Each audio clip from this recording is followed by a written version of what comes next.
Hello, everybody. Welcome back to Flight Simulation Association and our upcoming webinar on building your own home cockpit. And my name is Evan. Hopefully you folks recognize me as the co-founder of Flight Simulation Association, and you may also recognize some of the folks sharing the screen with me here today. If you were at our show in San Diego, whether it was in person or whether you watched it online, both Trevor and Sebastian were part of that show talking about the subject that we're just about to dive into, which is building your own home cockpit components, something that has become much more popular and prominent within our community over the past couple of years as 3D printing and the whole do-it-yourself movement has really come up on YouTube and just across basically the whole world. We're seeing that coming into flight simulation as well. So they're going to take us through a deep dive of something that literally I've been interested in and will learn more about along with you. I'm going to ask plenty of dumb questions, and I encourage you guys to ask all your questions over the next day today, and of course as we go into part 2 of this seminar, which happens next weekend. Now I just want to get started by talking about and acknowledging the invasion of Ukraine and what's happening in Russia and Ukraine. That's something that of course is affecting our entire flight simulation world and the whole world, in fact. Obviously we know we have simmers that are from around the world who are members who may be participating today, may be impacted by this in ways that for me sitting here in North America I certainly wouldn't have imagined possible given the day and age that at least I thought we were in. So for everyone who is impacted, of course our thoughts are with them, and we hope for the speediest possible ceasefire, recovery, whatever possible solution there could be at this stage, so that isn't happening anymore. And for anyone who may be impacted by that, or we know plenty of people, developers in our sim community who have teams that are affected by this, obviously our thoughts are with those people, and the fact that we're quite privileged to be here talking about flight sim and how we can improve our setups in the context of what all is happening in the world right now. So with that being said, let's talk about what it is we're here to talk about today, and that being home cockpit building and the components that we can use to help make our simulator experience that much better. Now, some people may be thinking about getting into this because maybe you want to build a specific part, so there isn't anything commercially available. You've looked at Thrustmaster and Turtle Beach and Honeycomb and some of those big commercial producers, but maybe there's a specific part that you want to create, something that isn't out there. Or as I said before, maybe the whole do-it-yourself movement sort of resonates with you.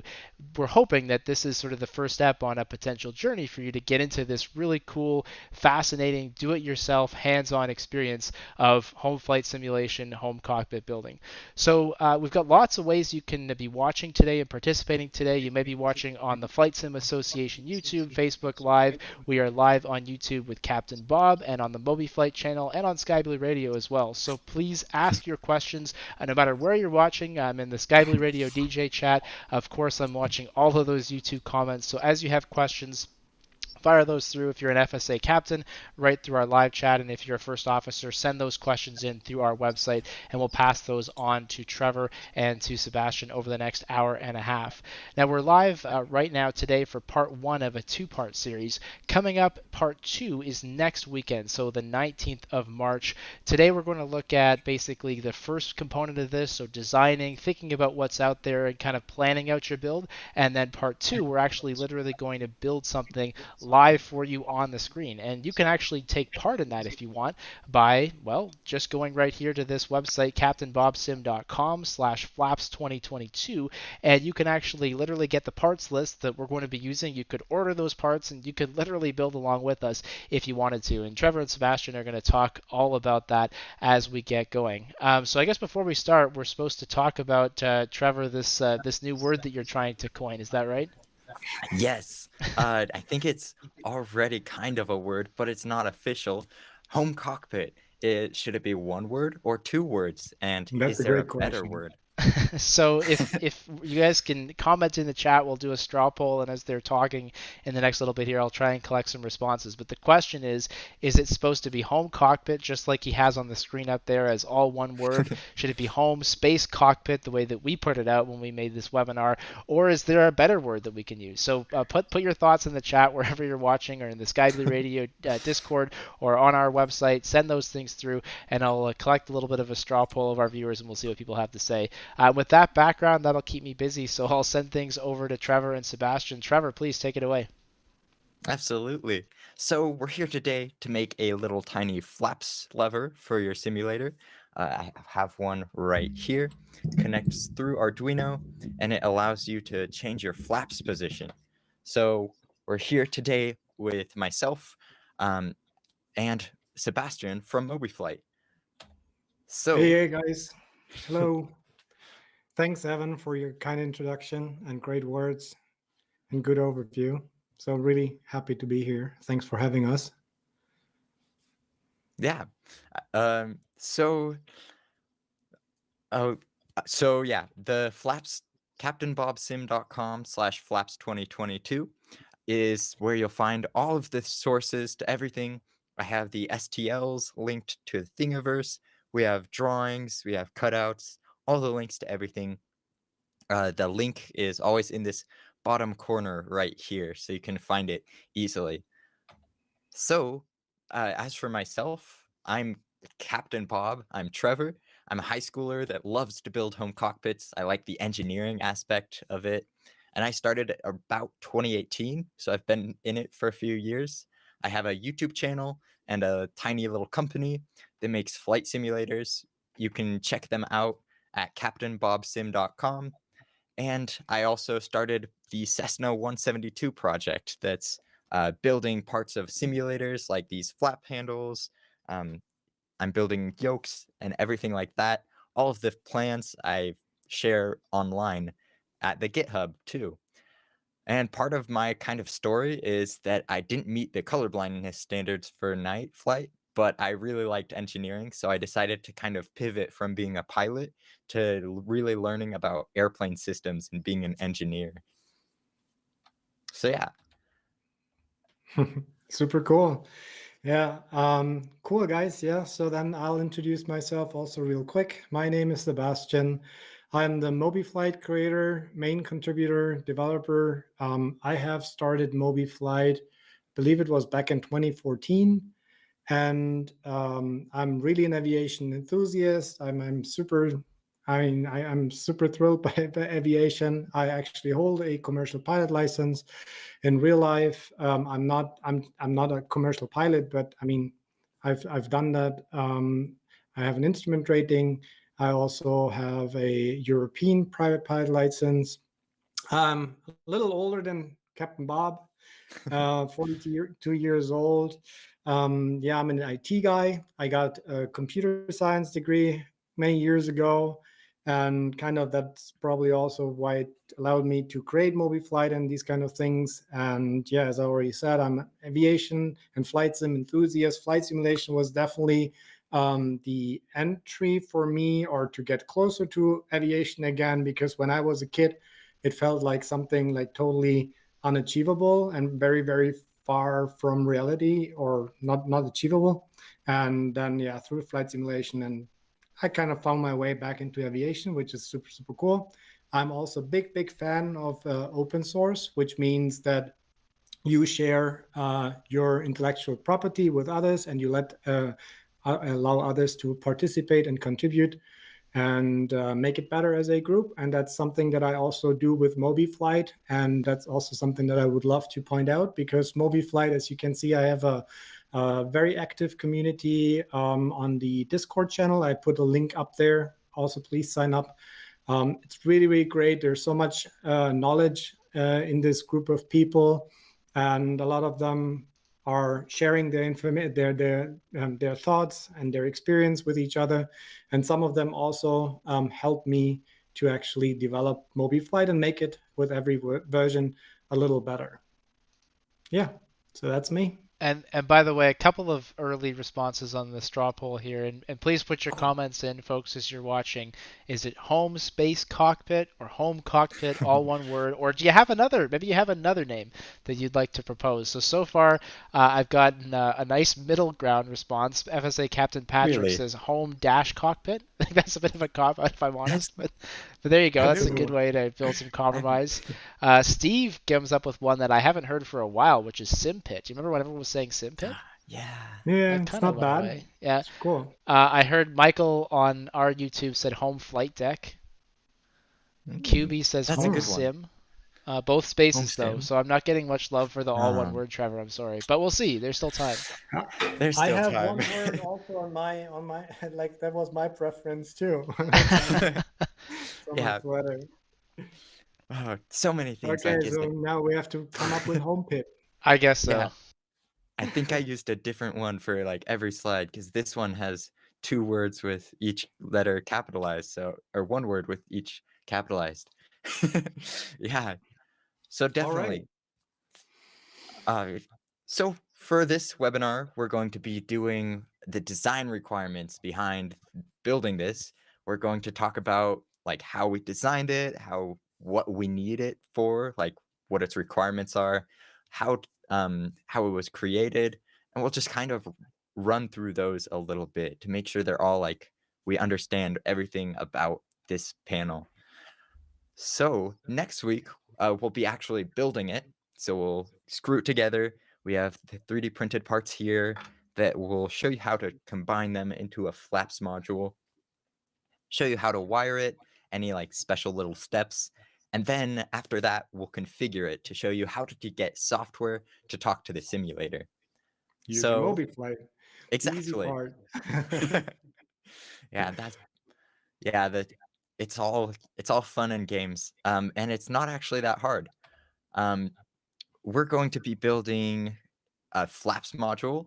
The Cessna 172 SP is the specific version I like went all I could for. We're going to build, I tried to match the colors and everything and the template. You're getting a little bit of glare, but it should be matched as close to 1-to-1 as possible. It even has a little servo that goes up and down. It looks really cool. Nice work. It looks cool. Thank you. Let's see. So here's a video of it actually in progress to prove it's not just like a replica. It actually works with the flight simulator. So when you move it down, the servo follows and tells you what position you're at. So that's really handy. You can use it and then you won't have any conflicts to tell like what flap position you're at, where you have like an up or down one. You sometimes forget what position flaps you're at, but with this one, it tells you so you can just look down and read it. It's really nice. Not again. There we go. So my intention with this was to just have something that I can fly with. So I have like, so when I'm just gonna hop on a flight, I'll have one monitor with my like altimeter motives panel here, a honeycomb yoke with all the switches, and then the flaps panel. And I found without this flaps panel, I would have to like go to the keyboard, but this just removed most of the things I reach for the keyboard too. So that was really handy for me. Yeah, that's I mean that's one of the motivations, right? To build your own stuff that you can get really rid of mouse and keyboard interactions because that's like a big immersion breaker. Every time that yeah, I mean it's like you have to look around and then you leave the context of the sim and then you have to find your mouse and it's kind of once Yeah. you have experienced like it is what it is without it, it's so much fun, right? Exactly. It's awesome to just reach over and click the flaps button instead of having to like remember, I think like F2 or something, something like that. But yeah, I'm sure seeing this happen, you're pretty overwhelmed. You're like, there are wires coming from this, and there's like this input output card thing we've never seen before. There are like these 3D printed parts, and then you like design it and put this like all of these magical box things together. It can be super overwhelming at first, but our hopes are that we can break it down to a level where we can help you to see that it's not rocket science. And you can even do something a little bit simpler. I have just a tiny switch right here. This should be a 3-position switch. It's a 2-position switch, but you can have it say, okay, when it's in the middle, let's see if we can balance it. When it's in the middle, the flaps aren't doing anything. When it goes up, the flaps should go up 1 notch. And when it goes down, the flaps should go down one notch. So you can have just like a piece of wood and a little switch to do that. So you can really start like that. So Yeah, I'll just say some words to this very real quick. So yeah, I mean, you might wonder now, okay, like Trevor is showing us this wonderful piece of technology with all those wires hanging down, and so I have these switches, and maybe you also have some lights or LEDs or whatever other things that you would like to connect to your simulator, and you're asking yourself, so well, how do I do that? I mean, I'm not a electronic engineer. You're probably not an IT specialist. Who can code stuff, and so there must be something in between that connects that helps you connect the physical hardware with your virtual flight sim environment, and that is actually where also MobiFlight comes in. So if you go to the next page, we have the I/O card, which is the blue card that Trevor just held up. It's called an Arduino card, for example. Yeah, that's capable of receiving inputs, electrical signals, and convert them into digital information, as well as you can also send information to them and, for example, make an LED light turn on or turn off. And then you also need something on your PC side, because the flight sim cannot directly talk to this card, to this input-output card. And again, yeah, this is, if you advance to the next slide. So here, the main pieces that actually help you do this is first Arduino, which is an open source hardware platform, which comes with a lot of different devices types. Some are more capable, some are a little less capable, but overall they are very achievable. They're you can buy them on Amazon. You can buy them on the internet, and they're not really expensive. They something between $10 to $30 or so, and they allow you to get started. And MobiFlight being the connecting piece, which now knows how to talk specifically to the I/O Arduino cards, and at the same time collect the data from your flight sim. Let's say, for example, the current flaps position, or maybe your landing gear position or something, and sends this information to the I/O card, as well as when you hit the button, when you flip the switch, then it can translate this information into something that makes something happen in the sim. And the good thing about this, first, I already said it, it's open source. That's really cool. So you can also contribute. You can adapt it to your own needs if that was really necessary. MobiFlight is also freely available for download. And the really cool thing is you do not have to know how to code at all. So this is very intuitive, and we will see that then next week in our session when we're actually going to configure stuff. Absolutely. I really like MobiFlight. It's pretty easy to use for everything. So it's really, when I discovered it, I was so excited to see the link between like physical hardware and then the simulator. It was awesome. So for this webinar, Trevor, if you don't we're going mind, to... Evan here, I was going to jump into a couple questions. Perfect. We got a couple already, and I'm sure there will be more where those came from. And friendly reminder, wherever you're watching, post your questions. We love questions. I'm sure Sebastian and Trevor will be happy to answer everything you can throw at them. So whether you're watching on YouTube, on Facebook Live, or our website, fire those questions at the chat, and I will make sure to catch them all and do my best to forward them all onward. So a couple of questions. These are, I think, more general for you guys to just answer as best you can. Brett is wondering, where can you buy and sell parts? So maybe you've created your own part and you want to try and sell it, or maybe you're looking to buy like a, I don't know, 737 throttle. Any thoughts on where people can buy and sell stuff like that? Any marketplaces you guys know about? Well, you want to go first, or I go first? You can go first. Yeah, so there are some shops available on the internet that have specialized for kind of selling these kind of things. So they basically give you pre-made panels or so that you still have to connect, like the wires, and so you have to take care of that.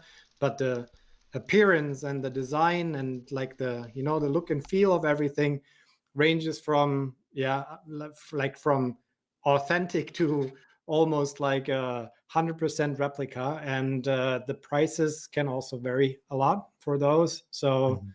yeah, you have to kind of pay something for it since they're not made, like it's not a mass product. At the same time, for example, if you are into like do it yourself DIY, then I believe Trevor is anyways going to talk about some places where you can find information that's helpful. And also there's communities like on the MobiFlight community, we actually started to also share designs with each other, which then require some hardware, for example, like a 3D printer that Trevor is also going to introduce later in this webinar, Mhm. to produce them themselves for yourself. Absolutely.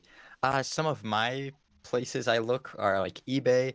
You can sometimes find people just like building a few like flaps panels or something, or like switch panels, and you can find them online. I have my store at captainbobsim.com/shop. I sell things. There's like flight sim stuff that sells like the little throttle propeller throttle mixture. A few companies like that. Um, and yeah, you you can also find marketplaces online, and sometimes uh, you can just like word of mouth find someone that like sells flight simulators through communities. I So even yeah, have one. that's And I never have answers for these webinars, so I even have an answer. One's called ineedsimparts.com. oh nice. ineedsimparts.com, which is run by a guy who did a webinar on here, Tony. And so that's all. That one's mostly like airliner parts, so like real 737, A3 like 20 parts that people literally pull out of scrapyards. That's a website you can consider for that. And there's a couple other ones like that out there, and I think maybe Cockpit Builders Forum also has a place where you can buy and sell stuff. I think. Someone could correct me if Yeah, I'm wrong. Noster on I think on the Captain Bob YouTube says he's ordering their first Arduino today, so that's awesome to oh, hear. that's so exciting. Yeah. Yeah, do it. Go for it. And Question. by Sorry, go the ahead. way, just to make clear that there's original Arduinos and there is also clones, so-called clones, since the idea behind Arduino is also open source. So they shared actually everything that you need to know to replicate those. And so there's also so-called clones, and they're a lot cheaper than the original ones, and they also work uh, very, very well. Mhm. So obviously, it's better for the original project if you go out and buy an original board. But yeah, if you can't break, or if you had to break the bank for that, then you can also go for the clone ones. Perfect. Couple more MobiFlight questions for you, Sebastian. Will it work with X-Plane 10? Yeah, it does. It's like I'm saying, there's also a lot of presets that come for X-Plane 10. The integration with Microsoft Flight Simulator 2020, I would say, is currently a lot better. But if you join, for example, the Discord, there's also really very friendly and knowledgeable people around. So if you can't get started, or if you have trouble starting out, then just reach out there and get some support. But yeah, it is possible to use it with X-Plane. And one more MobiFlight question before we dive back in. Can MobiFlight be used remotely in a second PC so you could, for example, have all your hardware plugged into one PC but be running the simulator on another one? Yes, that is also typically possible. Yeah. Okay. So in the past, MobiFlight relied a lot on FSU IPC as being the main interface to the sims. And FSU IPC also supports this network connections. Now for Microsoft Flight Simulator 2020, we have a more direct integration with SimConnect. So FSU IPC is not necessarily needed anymore for the Microsoft Flight Simulator 2020. And there we have the SimConnect capabilities also allow you to configure it so that you can use it over the network. Perfect. Okay. Just keep sending me your questions. I will keep track of them. And Trevor, back to you. Absolutely. Thank you for your questions. So today we're going to go over a little bit of the design process. So my design process, this isn't like officially written through an engineer with a PhD, but my design process is to go from idea to research and images to 2D drawings to CAD. I feel like that's just my best workflow. So I start out with an idea. So I'll brainstorm like, what do I want? Like, how should it be? I'll kind of get a sketch pad, maybe like write out a few ideas, and I'll just ask myself, what do I want? How do I want it to look? Like, how do I want it to feel? How do I want it to be? And then why? Like, why am I doing this? And it's always helpful for me to ask why, because sometimes I'll like go down a rabbit hole fixing something that isn't important. Like if you're working with VR, your flaps panel might look a little bit different. With VR, you wouldn't have to have this indicator because the indicator would be in the VR cockpit.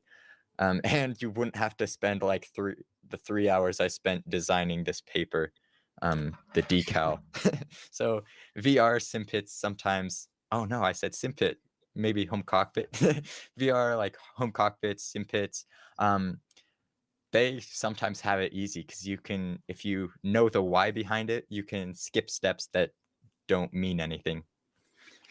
I also have a recommendation for the what. So if you are doing your next flight, just like have a pen and paper next to you, and every time that you have to like reach to your mouse or your keyboard and you interact with your virtual cockpit without, because you don't have a button assigned on your yoke or so, just like write it down and tally it, and then at the end of your flight you will see what you have done most, or like you can actually count and see what are very frequent interactions where you have to switch the context from flying to grabbing your mouse and looking for the right keyboard button or so. That's a great idea. Yeah, I've never thought about that, but that's awesome. Yeah, and that can help you decide which thing to target first, which is really powerful. Yep. So I figured out all of this. I wrote down these questions, and I said, we want to make a replica Cessna 172 SP flaps panel. I was like, I want that one because that's my simulator. I'm basically building mine to be a replica Cessna 172 SP analog. And it needs to be something that uses Arduino technology, so these input-output cards, and I want to have open source software. I chose to not go with something closed source because with something closed source, if the project dies, no one can carry it up. So that was important for me. And I need something that's approachable for a beginner, so it can't deal with like zeroing the like a stepper motor, like crazy Hall effect sensors. It needs to have a pretty simple mechanism, so it's not like putting together like hundreds of pieces. And it needs to use off-the-shelf components and 3D printed parts. So all of this is 3D printed or 2D printed in the case of the decal. And then this is an RC servo, so one off of like an RC plane. This is a pretty standard Arduino potentiometer. And then we just use like a tiny spring right here and some connectors that are pretty standard.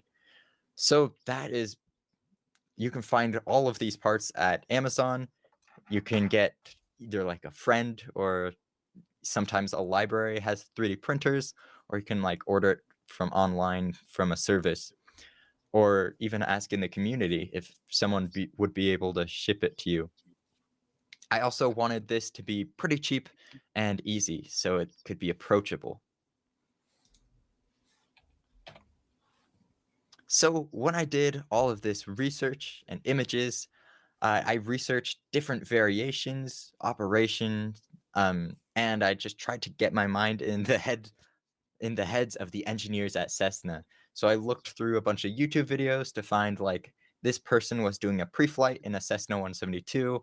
I took a screenshot to see like what it would look like at different points in its use. I looked at a few eBay pictures of flaps faceplates. I looked at the real part from an airplane just to kind of like get an idea of what it's like. And I think I found a pretty good solution that I'm pretty proud of. I then went into 2D drawings. So I took it from an idea to something concrete on paper. So this is what the drawing might look like, just a rough, ugly sketch about like how everything will fit together, kind of like what thicknesses I should use, where everything will be placed, how it will be placed, and maybe some dimensions that I can use later in the design process. Here's this one I had to like recreate because I accidentally threw it away. This one is an actual drawing. This is like a little radio stack mounting panel that I was like, okay, this is how I could get it to work, and I could use like wing nuts or something. So 2D drawings for me are really helpful to not put the cart in front of the horse. Yeah, and then after that, it's taken into computer-aided design.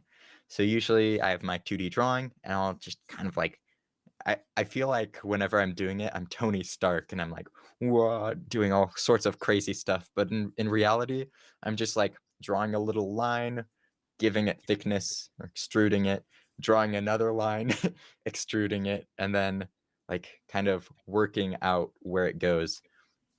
There is a pretty steep learning curve to CAD. A lot of times, sometimes you'll like not be able to know how to make something. So there are tons of tutorials that I'll talk to you later about where you can find them. So after a few hours, usually it starts to look like something awesome. So you can see just kind of see it grow over here. So then you have it all designed and you're ready to 3D print it. So when I did design this, I actually designed 2 versions of it. I'll show you this one.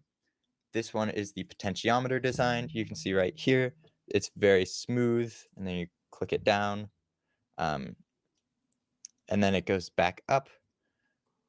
This is preferable because the real Cessna 172 is more realistic to this than it is to the switch right here.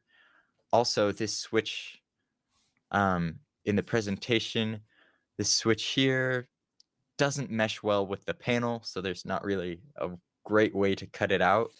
Also, it also looks a little cheesy because the flaps handle travels like 90 degrees to hit all 4 switches. This one, I think, only travels like 30 or so. So this one just looks a little more believable. So this one was our winner. It's more realistic, fits better into a panel, easier to configure, and it can be used for a lot of different types of planes, which makes it a lot better. Couple This quick rotary questions. switch. Sorry, Trevor, a Oh, couple quick questions for you yes. that are just right on the design piece. From First Officer Tony, he wants to know, when you're designing these components, how much are you able to get of the real-world mechanics and internals? Can you, for example, find the designs available online, or do you try and sort of recreate it yourself? And you talked about that a little bit, but can you just remind us how that all works? Oh, so there are some designs you can find online for like super common components. I think like Dark Arrow 1 has a few components that they're trying to CAD model and give away for free to help like home builders for actual airplanes, and you can just drag and drop those. I haven't really found those, very many of those that are useful for home cockpit builders. And there are also, but other than that, there aren't that many CAD drawings to, per se, of like, or CAD files that you can just drag and drop and modify. So usually I'm taking a look at dimensions from like people with measuring tapes, holding them up to simulators, which are awesome for designing. I love those so much. Or you're just kind of guessing dimensions you don't have. Like this flaps handle, I think I had a length, but I didn't have a thickness. So I used a few images and kind of had to piece together my best like width and kind of like see how it looks. So there's no magic catalog of everything like you kind of think there would be. but you can kind of piece together what you have and go from there. So yeah, that's a great question. I would Perfect. also like to add a little bit from my experience, because I also believe it's a great question. I think a lot of the times, I think we are recreating those from scratch with some ideas that we're trying to come up with. And this is also sometimes because not all the mechanics are, even if we knew how it worked, then you still wouldn't be able to just get them somewhere and buy them, because those switches are very special and they're, aviation grade, and then you cannot afford them because they're super expensive or simply not available. Like, as an example, I always see people also on our Discord, the A320 FCU, yeah, where you have this pull and the push in kind of these switches. And oh, there are so many ideas around this topic, for example, of how to best achieve it. And I think it's also part of the hobby, or maybe it's a hobby inside of the hobby. That this becomes part of something that you find as a challenging task, and actually a fun task, though, to recreate something like that and make it behave, look, and feel authentic. Excellent. Definitely. Matthew, I've got your question. I will bring that up in a couple minutes. Gabriel from our Facebook page says, thanks for sharing your knowledge and hello from Niagara Falls, Ontario, Canada. Not too far from where I am, so hello. And Nice. great name on Trevor Captain Bob's YouTube channel, Planes, Trains, and Automobiles. It's going to be one of the best Oh, YouTube names I've hey. seen for a while. He says, hey, Trevor, great to see all of your innovations. Oh, yeah. Oh, trains, planes, and automobiles. I Yes. recognize him. And a That's awesome. question from First Officer Brad, and I just want to make this clear to everybody. We've talked about it a couple times, but just in case you missed it, Brad is wondering, have we put out a parts list and a source? Yes, absolutely. So I just put it on the screen there for everyone to see.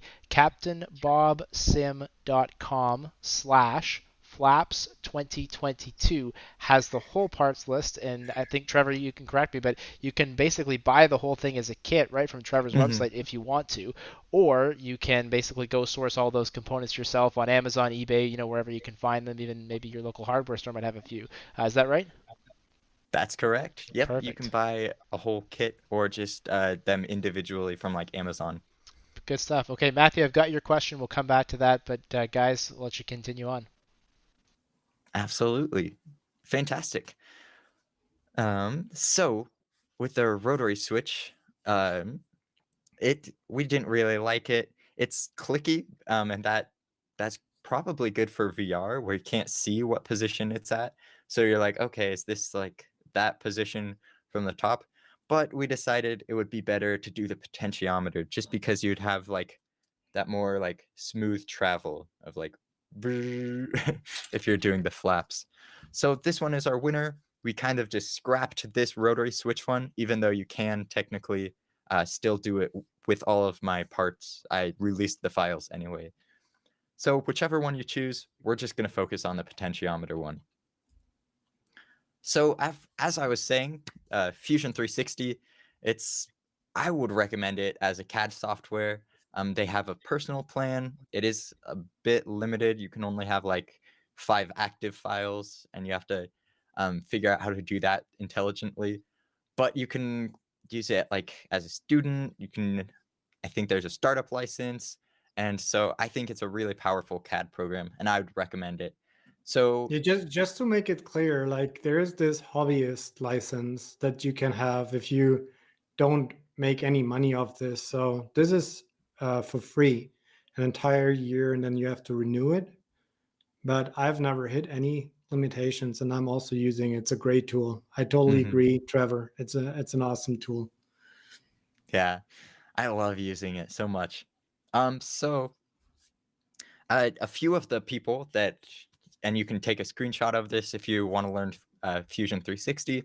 A few of the people that I learned Fusion 360 from are this guy Kevin Kennedy, I think, from Product Design Online.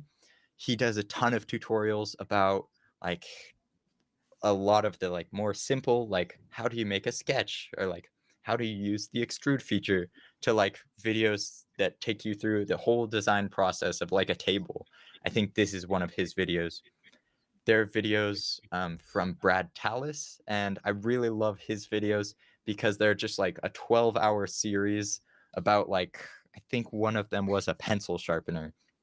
So you can just, for like 12 hours, sit with a professional, someone that works at Autodesk, and sit with him and design a pencil sharpener, design gears, and have everything work together. That's how I've learned a lot of really smart stuff with Fusion 360. And then there's also someone I learned from, Lars Christiansen. He has a great YouTube channel with a lot of Fusion 360 tutorials. So yeah, there's a little bit of a learning curve, and maybe you don't start out with like crazy designs. Maybe you just start out designing something like this, with like mounting holes that you can 3D print for a flap switch. If it takes too long and is too frustrating to get complicated designs, it's usually easier to start simple. And of course, there's also always the option to not learn CAD yet. I would recommend at least learning a little bit of CAD. So if there is a CAD model design out there that you need to tweak a little bit, you can kind of like make your own adjustments to it. So like, say if you had this model and I have the step file to this, so you can import it to a CAD program. You could say like, I only want this faceplate. I'm going to chop it off right here, delete everything up from there. That's a lot easier than, I don't know, pausing the printer when it gets to that height.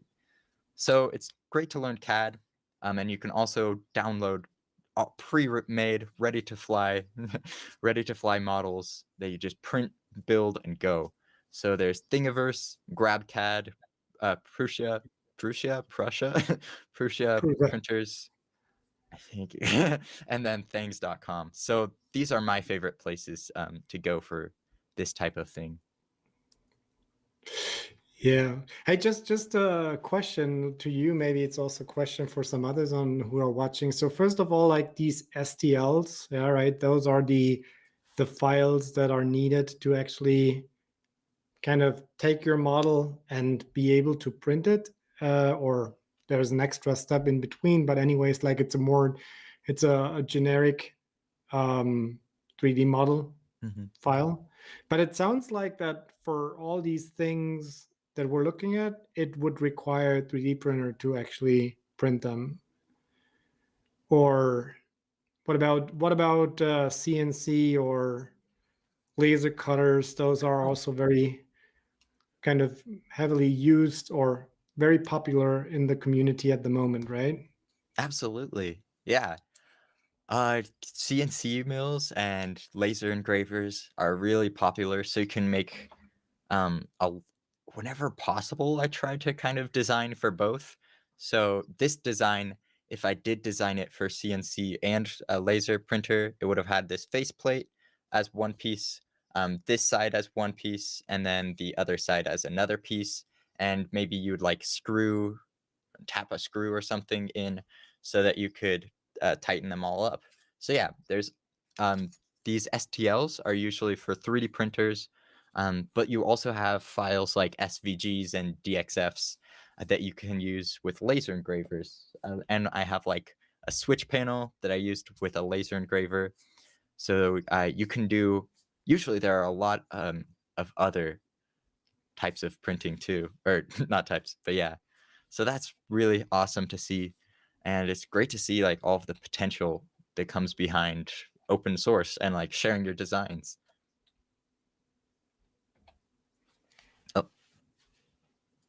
there we go. So after I'm done with the first design, I have a CAD model of it and everything. We'll go through a little process that makes it better. So I go through what I call a prototyping cycle. I'm sure other people call it that too.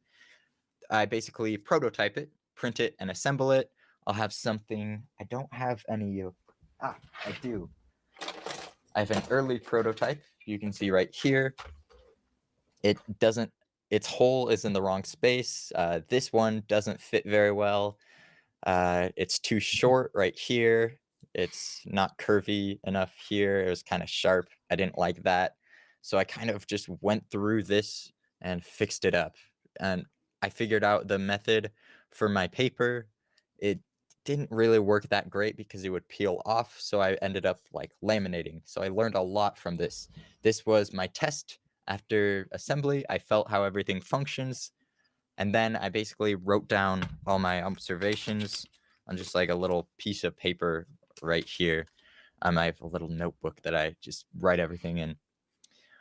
So I sometimes watch people on the internet, and I kind of really envy them. It almost looks like they come up with the first prototype that they make. It's already perfect. Never happens to me.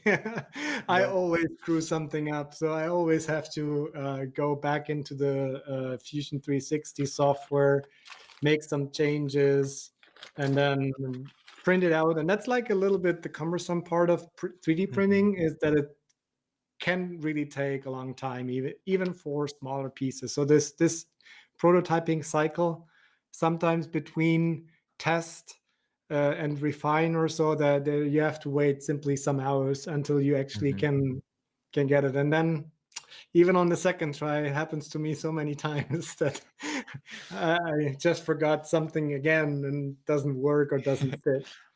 Definitely. I really sometimes I skimp too on the right part of things. I'll just be like, it doesn't need to. I don't need. I'll remember that, and then I forget. I kick Do you myself also every time. do you also have that sometimes you tend to make things too complicated, Yeah, or you make definitely. like super complicated construction, and then it just, I don't know, it won't work More because work. it's Yep. simply too complex. hmm Or another thing that has that happened to you, Captain Bob, or I say Trevor, has that happened to you, that the 3D program like Fusion 360, you can zoom in so far in that your things that your design, it looks so big, yeah, you think like, Yeah. oh, I have to nudge it over by half of a millimeter, and like it still looks like there's like a huge sidestep or so, but in reality, it's so, everything is so tiny, and you Uh, print it, and then you figure out, oh my god, that's so small. I totally designed that the wrong way because my hands are too big. I cannot even use this or whatever. yeah, it's so funny, the designs from like CAD to real life, because I have a few designs right here. I have a whole bag actually of parts. This is just proof that it takes a while to get parts to work. I had a like pretty simple idea. It's three pieces, just this little shell, a nut, and then a little piece that goes inside here. And I thought I would get it first try, but it took me like five versions of it. I even have them like labeled right here. I just have version after version where I like, that doesn't work. Nope, not even close. And then yeah, I definitely overcomplicate or like don't think about it. So sometimes the prototyping cycle, you like nail it and just need to like add a screw hole that's a little thicker or something. But sometimes you're like 10 versions in and you're like, why is this still not working? But yeah, definitely it does vary, I would say. Um, yeah. So after I write everything down, I'll go into refining it. So that's kind of what we said, and then just repeat it until I'm satisfied with what I have. So yeah, that is the prototyping cycle. It sometimes looks a little different than depending on your part, but I really like it. It's fun to like see what you can challenge yourself to do. So with materials you can definitely, if you're not careful, you can get really into the weeds. Sometimes you'll be like, okay, this is something I could use, but it's not really that like sourceable, or it's hard to get. So materials is for like something I'm sharing. I used PLA filament. It's a pretty standard filament. There's also like ABS, but you can print it with whatever material you want. I just chose PLA because it's accessible and pretty easy to print with. Um, that's not actually the part I needed, but I was also thinking about maybe like a different potentiometer, some type of mechanism there, but everything else was just like too complicated. And if that one like seller somewhere went out of business, then the whole design wouldn't work. So usually with materials, I try to make them pretty standard and easy to use. So for these, we touched on PLA. I use different colors to get the different colors, but you can also just paint it if you want. Potentiometer, it gives kind of the fine axis. A servo to tell you what position you're at, and then some metric screws. You'll also need an Arduino Mega. That's the input and output card. I would just say get a Mega. They're a few dollars extra than an Uno, but they give you so many pins compared to an Arduino Uno. And you'll also just need a tiny little small spring. So yeah. And that is a perfect time to ask Matthew's question. Matthew, first officer on Flight Sim Association, was asking about that spring. He wanted to know what size spring would be required, or if you give any more detail on that. Yeah, I have that. I'm going to go into my... Actually, I have the spring box right here. I don't know it off the top of my head, even though I just ordered some. It's a compression spring that is 3/8 of an inch by 5/8 of an inch. So it's this one. I don't know if you can see that. Probably not. It also looks a little blurry. Oh, that's funny. It crawled up the green screen. So that's the size of the spring. I'll make sure to update the website with the spring size so that you don't get the wrong one. I'm sure you could like mangle a pen's spring because it's also a compression spring into the right size. But getting the right size is definitely the easiest solution. I just bought a little spring assortment. It was like $10, and then I have enough springs for all of my flight simulator projects. And I might need to order like a few of a specific one, but you can just like try around and look for the best one. So that's what I would recommend, just so you have like enough springs for forever. Fantastic. Yeah, thank you for the question. I totally forgot about that. So there are always like people that with every single thing I do on YouTube, they'll just be like, why didn't you do it this way? So I like to explain why I didn't use like a stepper motor for this servo. This servo can be pretty jittery. So why am I using a servo? They kind of like jitter a little bit, but I really wanted to use a servo just because it's pretty simple. 3 wires instead of like 6, less potential for mistakes. Also, this has a specific range, like 0 degrees to 180 degrees. But with the stepper motor, there are stepper motors that go like for infinity. So I didn't want to introduce the potential to like break your little needle when you like set the stepper wrong or something. So we don't want to have to zero the stepper motor in at the top and then like deal with unzeroing it if anything happens, or like adding a zero mechanism.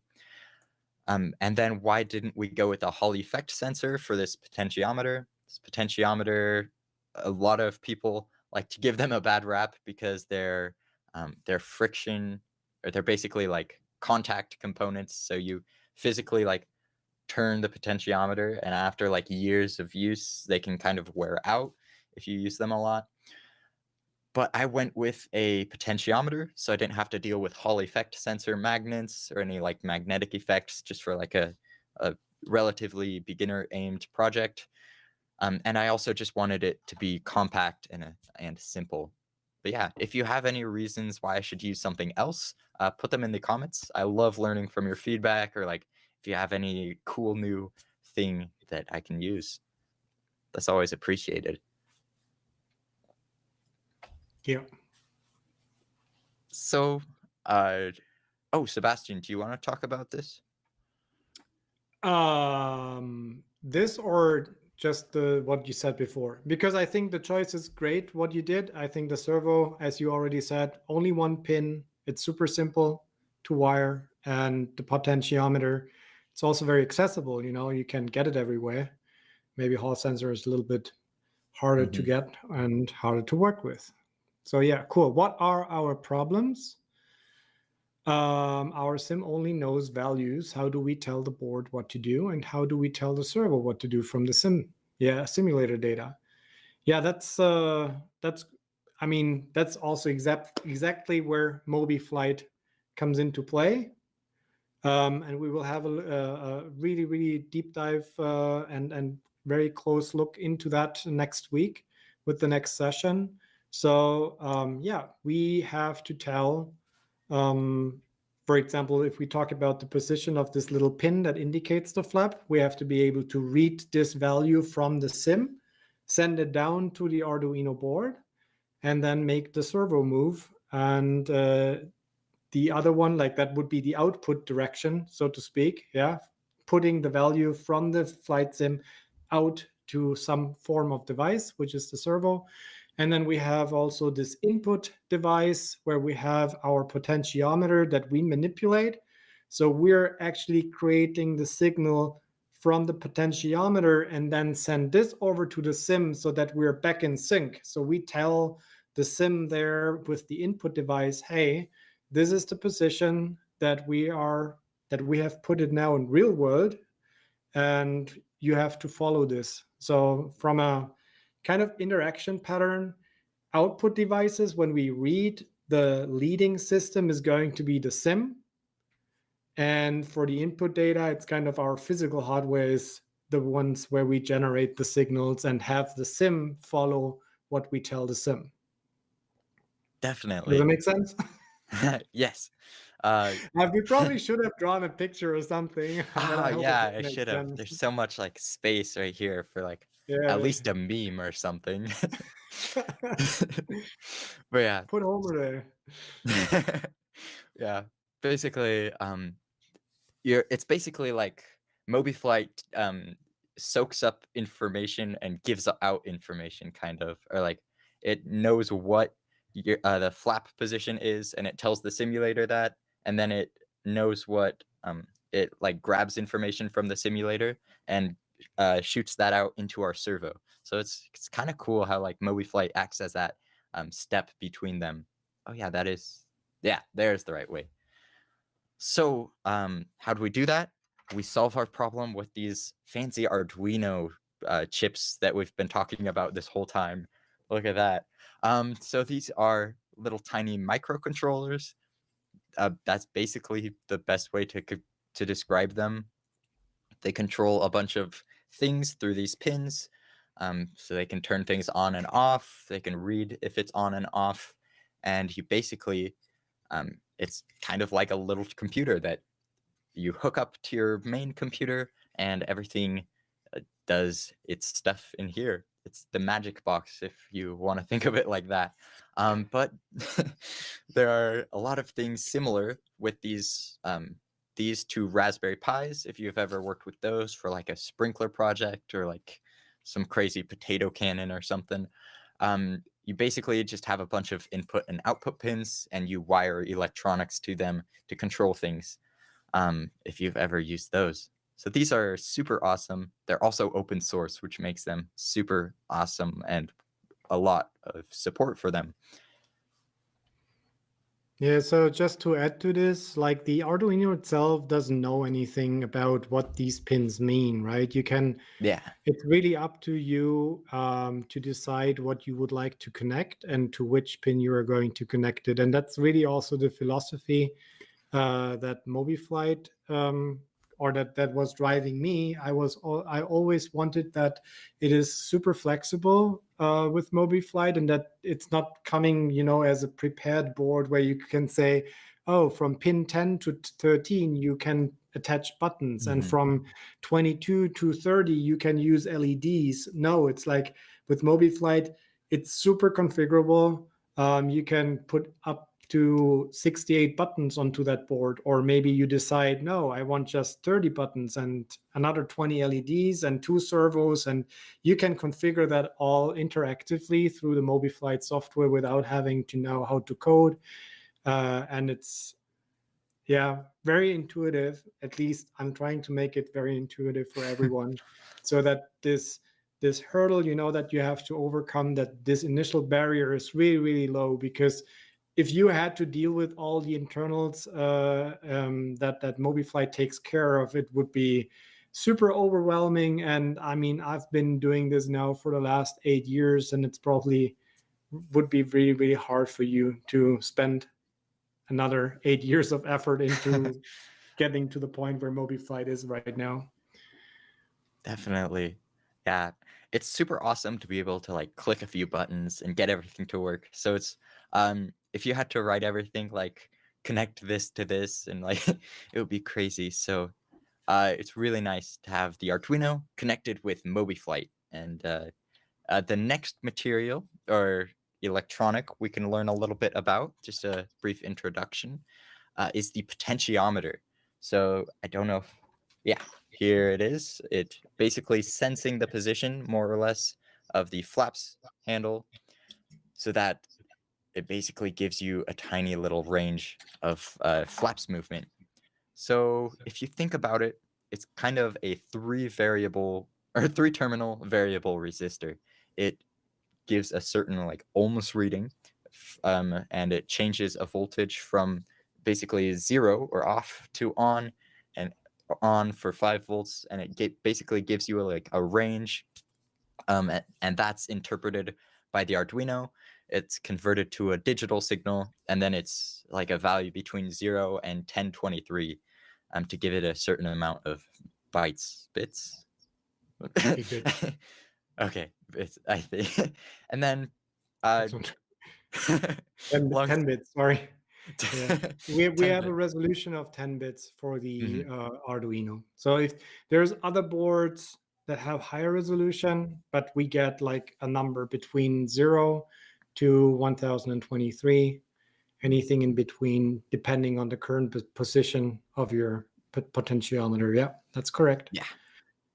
And then we can and then we can take this value, you know, like 0 or 10, anything in between, and send it to the flight sim. And that's what we're also going to see next week. And it's actually super, super easy. Might Mhm. sound confusing at the moment, but Yeah. it's really cool. Mm-hmm. And then basically it's like gives it a certain resistance. So it's really cool to see it, like see how it also oh yeah, that's what I was gonna say. You also have resources in the captainbobsim.com/flaps2022 that just like kind of explain how a potentiometer works if you're curious. But also if you're not curious and just kind of want to go along with the flow, that's okay too. So you can learn more at captainbobsim.com/flaps2022. I have a few videos and resources on that blog post. And Next, just to make another connection for the guys who are watching, like your joysticks, they work oh with the yeah, same thing. You know, your joystick axis, when you go forward, backward, you're basically moving a potentiometer back and forth, and yeah, that's translated into this information that is sent to your computer. definitely. I forgot about that. Okay, so yeah, in the flaps diagram, you can see that the potentiometer is just right here. It's what gives it the signal. So the next thing we have is the servo. So these also, if you think about it, they have an internal potentiometer that basically tells what position it's at so that it can make sure to be where it's supposed to be. And then it has a little tiny motor. You can't really, or you have to like zoom in more than I can to like see how it all works. But basically, if you like were to take it apart or look at a video of someone else taking it apart, there's a tiny little motor that spins one way or the other way. And then depending on where it thinks it is, it tries to go to where it should be. So that's basically kind of how these work. They use one input and output pin, and then they just have like 5 volts and a ground, or ground and 5 volts. But yeah, these are what I started using as my first input and output. They're pretty awesome. They're also used as a connection to like the control surfaces on the RC plane. So you can see it go like left and right for the rudder, and you can see these usually being used by servos. So this is where the servo is. It's the blue thing. It's pretty awesome. So as we talked about, to design everything, Fusion 360 is what I used for CAD.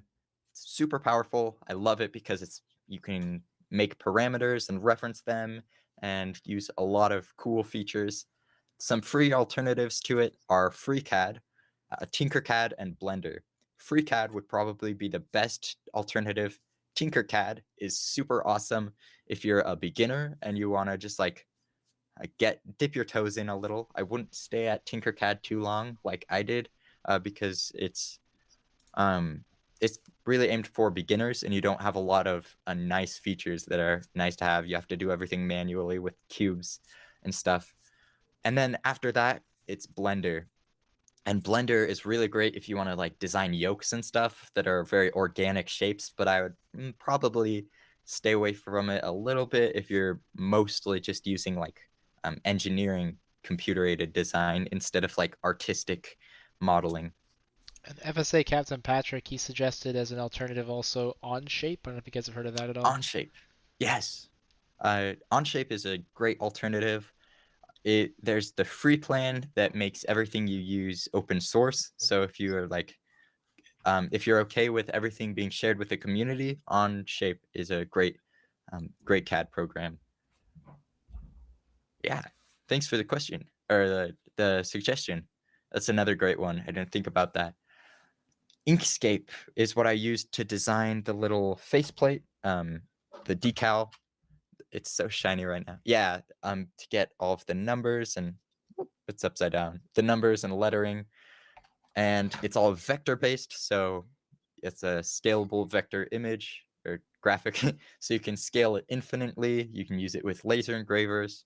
I try to make most of my stuff with Inkscape so that laser engravers can use it if they want to. And a paid alternative to Inkscape is Illustrator or Corel Draw. So those two are very nice. And First Officer Tony wants to know what you think about SketchUp. SketchUp. I've used SketchUp. I don't pay for it, or like I haven't paid for it, and so I haven't used it since it's been free. I've dabbled a little bit in it since it went online, but I haven't used it mostly because I get a lot of satisfaction like when I'm using Fusion 360 and I can like make it all look really realistic. I think that's just a little tiny thing. It was actually I would also like to add to this real quick, if I may, because I used to use SketchUp a lot back, like maybe like 4 or 5 years ago. And then one of my coworkers actually he introduced me to Fusion 360, and I was literally really blown away, because there is one thing that Fusion 360 really can do. Has first of all, it's parametric modeling.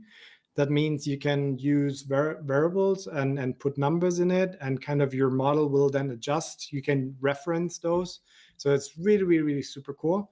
And and also like with these constraints that you can work with, it's really, really cool. But there's also this timeline that Fusion 360 has that SketchUp does not have. So with Fusion 360, I can always go back in history with all the steps and modifications that I have done to my model, and I can make a change to those, and then it replays the rest of the steps. Like, I can then go back forward in history again, so back to the future, and then all my other steps will be applied on top of the modified thing. And since it's all parametric, and so it's so cool, it's so powerful, I don't want to miss it anymore. So I've done a lot in SketchUp. I really have to say Fusion 360 is by many ways better than SketchUp. Mm-hmm. I also think it just looks a little prettier. It's kind of like Yeah, I mean, SketchUp has a great benefit. It's like super easy. It's very intuitive, and maybe Fusion 360 at the beginning might look a little overwhelming, as you said. Definitely. It has a steep learning curve to it, but if you watch some of those YouTube videos and you understand what the philosophy is behind Fusion 360, you don't want to miss it anymore. It's so cool. I love working with Fusion 360. A lot of I'm working with an airspeed indicator right now, and the timeline is so helpful because I can go back in time and say, oops, I used the wrong screw. That was a mistake. And I can just make it a little bigger and everything's fine. It trickles down to the future and usually doesn't have too many errors. So it like usually works pretty well to like make an early design change and then like go to the future.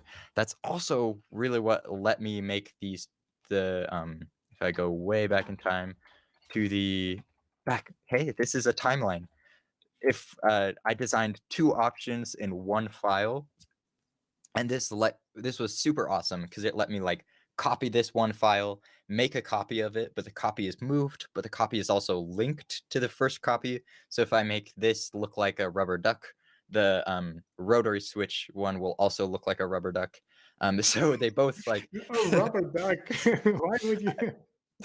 That's the funny thing. Let's put a rubber yeah. duck in our home cockpit. If someone's good at Blender, you should make a rubber duck flaps handle. That would be great. But if you have if you want to make a change to one, it makes a change to the other. And that's what let me the power of this like modeling and the like power of the CAD let me make this version and this version with the same file, just like different and it's all linked and everything. So that was really awesome. I've already got a flux capacitor joke on the MobiFlight YouTube channel. Pizman82 says, "Back to the Future. Check the flux I think he says condensator, but I'm thinking he means capacitor. I don't know. I'm not an expert on my Back to the Future." And Patrick, FSA Captain, also points out OpenSCAD, I think, is another option. Oh yeah, Yeah, I've heard of that one. More for the programmers, he says. OpenSCAD, that's the one where you have to basically program That's what he was saying, yeah. your 3D model. Yeah, it's really powerful in the sense that you can work very precisely also, but I believe just my personal opinion is that since it's really about coding, and so I think many people are probably left out a little, and Fusion 360 might be more approachable for them because it's like this 3D interactivity that you have. You see what you get, basically. Mm-hmm. I think I'm on the wrong slide. Let me get there we go. That's where I am. So those are really what I used to design it all. It's pretty awesome. But manufacturing wise, you're probably all, if you are going to make the jump to make a 3D to buy a 3D printer, first of all, congratulations. It's super exciting. But if you're So new cool. to 3D printing, I would recommend the fantastic Authenticate webinar. He did a webinar about everything to know about 3D printing, what printer you might want to get, how to slice everything, a little bit on design. So that's just a well-rounded flight simulator 3D printing. 3D printing. I guess it's a webinar.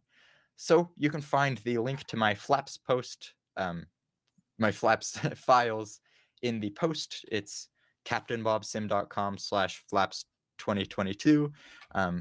If that's not drilled into your head already, but you can find it on Thingiverse, and then I just pulled it into Kira, and this is how I sliced everything.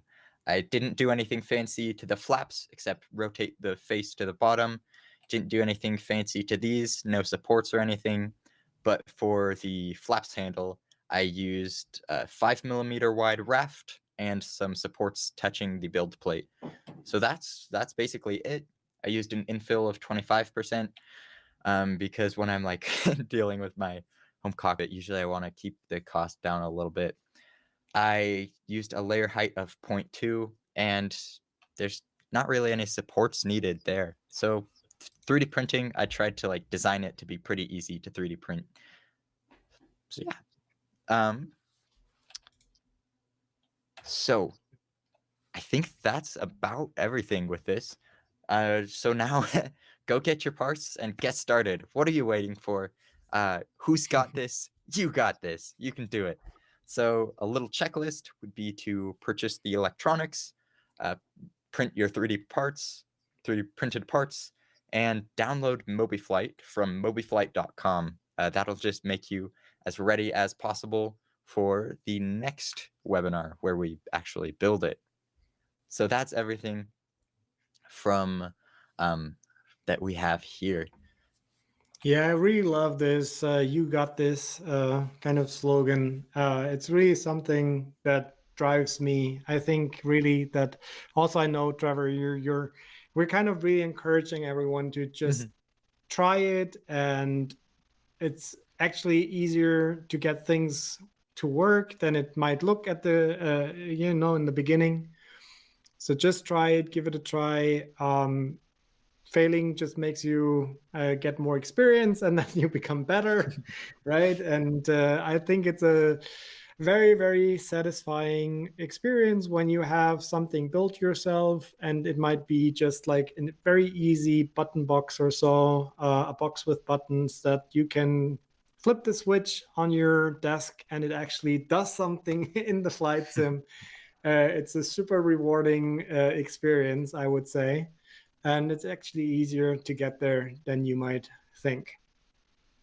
And I think that's one of the really cool things just about flight simulation in general is there's so many unique parts of the community. Like every time I do one of these webinars, I'm discovering that there's another community that I either didn't know about or like I kind of knew it existed, but it was like, okay, I thought maybe a couple people did this, right? So this is another great example of that where it's something that you've not on your own. Like you're not just trying to do this and YouTube is all you've got. There's so many discords. Here's two of them that we're looking at right now where you can just go in and post your questions. It's so much easier now to get started on this kind of thing. And Sebastian, it was 8 years ago when you would have been starting it, I'm sure. So we got a bunch of questions. For people who have those questions, friendly reminder, if you're watching on YouTube, put it in your channel chat. If you are watching on the Flight Sim Association website and you're a captain, put it in the live chat. If you are a first officer, send it on through and I will ask those questions. We've got about 15 minutes, so lots of time if you have any questions left over.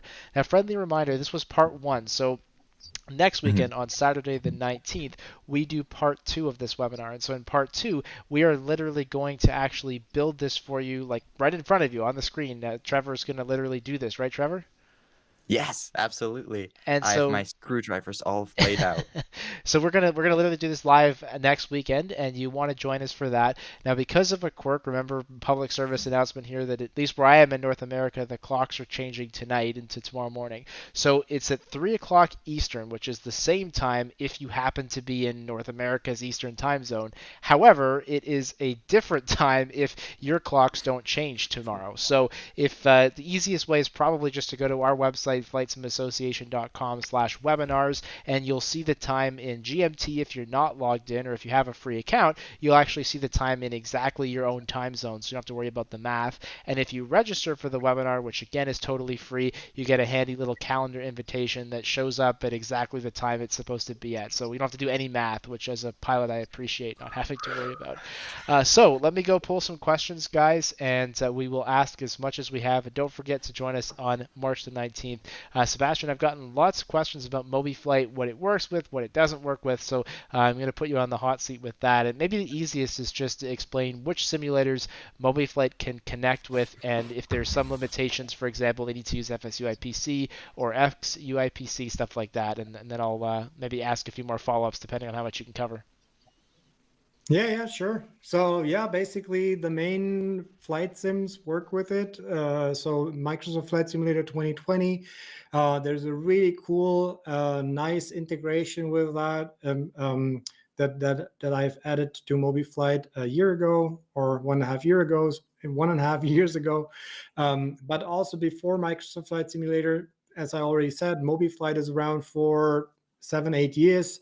At least. So we have support for FSX, for FS9, for FSX, for Prepare 3D, for X-Plane. And back in before Microsoft Flight Simulator 2020, MobiFlight was using FSUIPC as a common interface or an FSUIPC-alike API. So for X-Plane, there is another plugin called XPUIPC, which is made for X-Plane, but kind of behaves as if it was FSU IPC in the regular Microsoft Sims. So yeah, I hope that helped. I hope that answered the question. Basically everything, basically every flight sim, but we don't have support for DCS really. And what's the open source one? Flight Gear. Thank you. That one not. Okay, and how about IL2 Sturmovik? I'm assuming not as well. Yeah. I mean, you can use it for inputs if the key press, for example, works, or if you use MobiFlight, used to be, or yeah, should be compatible with VJoy. Now I'm probably promoting something that is currently broken at the moment. We're going to work and hopefully be able to fix that. But yeah, that's some like it's kind of a fallback option, but it would not give you read access to anything in the sim, which is kind of really would be a disadvantage. Yeah. For FSX and for P3D, can it be used without FSU IPC, or is that a prerequisite? We need FSU IPC, but you do not have to have a registered version. So the free version that you can download from the website is totally sufficient for you to have full access to all the MobiFlight capabilities. And how about Mac? Is it compatible on the Mac operating system? Nope, not yet. No. Okay, well I mean, we're going to talk lots more about MobiFlight, I'm sure, next week as well. Thomas, I think, sorry if I pronounced your name wrong, on the MobiFlight YouTube channel says for DCS there is a DCS BIOS open source project. Can you talk about that, or do you know anything about that? No, but I believe that's the interface basically that also kind of allows to access and get data out of DCS and also get data into it. So MobiFlight would have to have something that would be compatible with that. And MobiFlight is built in a way that you can support different flight sim APIs. It's simply not, nobody has yet started to implement it for DCS. And I'm all doing this in my free time. So I cannot kind of make everything happen. But if anyone from the community is like really passionate about providing access to DCS, then just approach me and we'll figure it out. It's open source. You can have access to the source code and contribute to the community. That would be awesome. And where can people find you, Sebastian? Where they find me? Yes.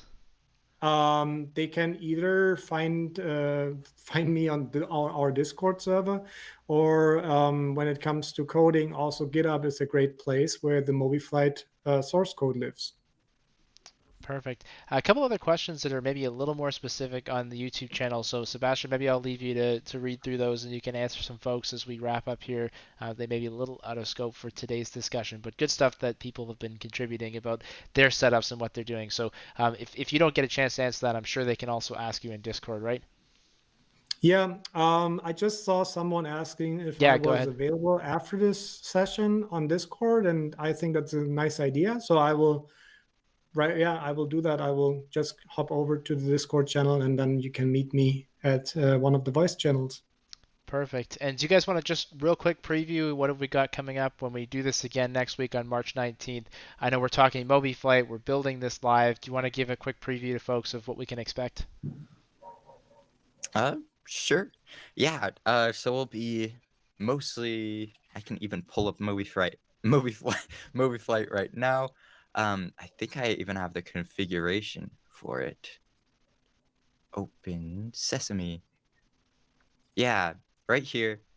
I have it's basically two rows right here, the flap servo row and the input row. So these, I think, these ones, copy of copy. Yeah. The input flaps, copy, yeah. Yeah, there we go. Now it's better. It's just one row right here. I was doing some like tinkering around, but we have an input row and then an output row right here. It's pretty simple. Basically, like we're gonna walk you through the process. I'm gonna be the puppeteer.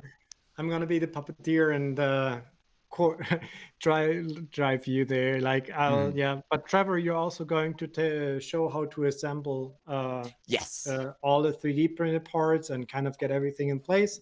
We're going to connect it to an Arduino, and then eventually we're going to configure it, and then you will see the magic happen when things start to move in in the sim, and the opposite way also then on your flaps hardware piece.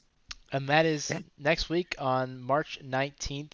You can register for that for free to get that calendar invitation so you don't miss it at flightsimassociation.com/webinars. Any last comments, Trevor, Sebastian, before we wrap up for today? So this was very theory heavy. If you like this, then you will love the next session because it's going to be so hands-on and really a lot to see and in action. So I'm really looking forward to seeing you guys again. It was a blast being here tonight. It was really nice. Also, thanks to Trevor. He has prepared a lot good material. And thanks to the FSA and Evan for having us. Absolutely. You got this, everyone. Very good. Well, we'll see you next week, Saturday, March the 19th. Thank you so much to both of you for being on and to all of our wonderful audience for the questions and the comments. We will see you next week on March 19th. Good night, everybody. Yeah, bye. Bye. Thanks, guys, on the chat. Bye.